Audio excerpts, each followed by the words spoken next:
আসসালামু আলাইকুম, সবাই কেমন আছেন? আশা করি ভালো আছেন। আলহামদুলিল্লাহ আমিও ভালো আছি। আজকে রান্না করব এই যে মুরগি দিয়ে লাউ পাতা ভাপা করব। এই যে লাউ পাতা ধুয়ে নিয়েছি, এই যে মশলা। পুরো রেসিপিটা দেখতে থাকুন কিভাবে কিভাবে বানাই। নতুন একটি রেসিপি। অনেকে কই মাছ সিদ্ধ, সব মাছ দিয়ে সিদ্ধ করে খাওয়া যায় লাউ পাতা দিয়ে। আজকে করব পোলট্রি মাংস দিয়ে লাউ পাতা দিয়ে সিদ্ধ। সবাই ভিডিওটা বেশি বেশি শেয়ার করে দিবেন, লাইক কমেন্ট করে দিবেন, অবশ্যই সাবস্ক্রাইব করে দিবেন। দিয়ে দিছে আদা রসুন বাটা, মরিচ গুঁড়া, জিরা, গরম মশলা এগুলো বাটা দিয়ে দিছে। এখন দিবে হলুদ গুঁড়া, এখন দিবে লবণ,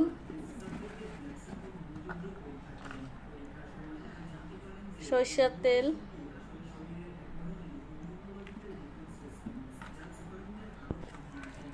এই যে মশলা দিয়ে ভালো করে মাখিয়ে নেব। নতুন একটি রেসিপি, অবশ্যই বেশি বেশি শেয়ার করে দিবেন।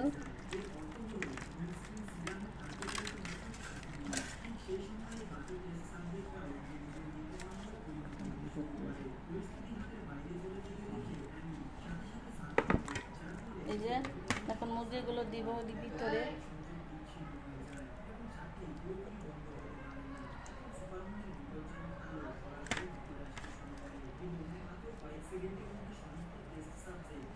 লাউ পাতা দিয়ে যেভাবে মসৃয়ে মুরগির মাংস, শুধু সিনার মাংস নেবেন, হাড্ডি ছাড়াও। এই যে পাতাগুলো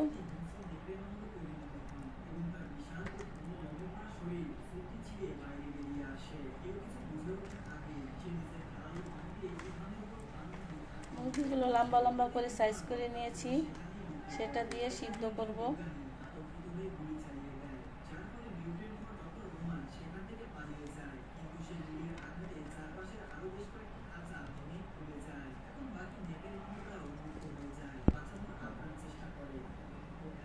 এই যে মুরগির মাংসগুলো এভাবে কেটে নিলে ভালো হয়, লম্বা লম্বা করে।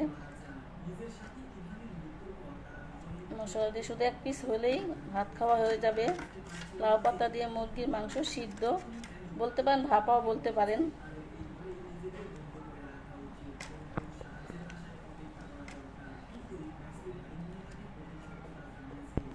এই যে আমার পাতাগুলো পেঁচানো হয়ে গেছে। এখন চুলায় বসিয়ে দেব অল্প একটু পানি দিয়ে।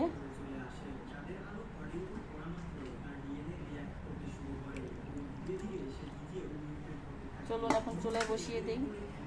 এই যে চুলায় বসিয়ে দিয়েছি।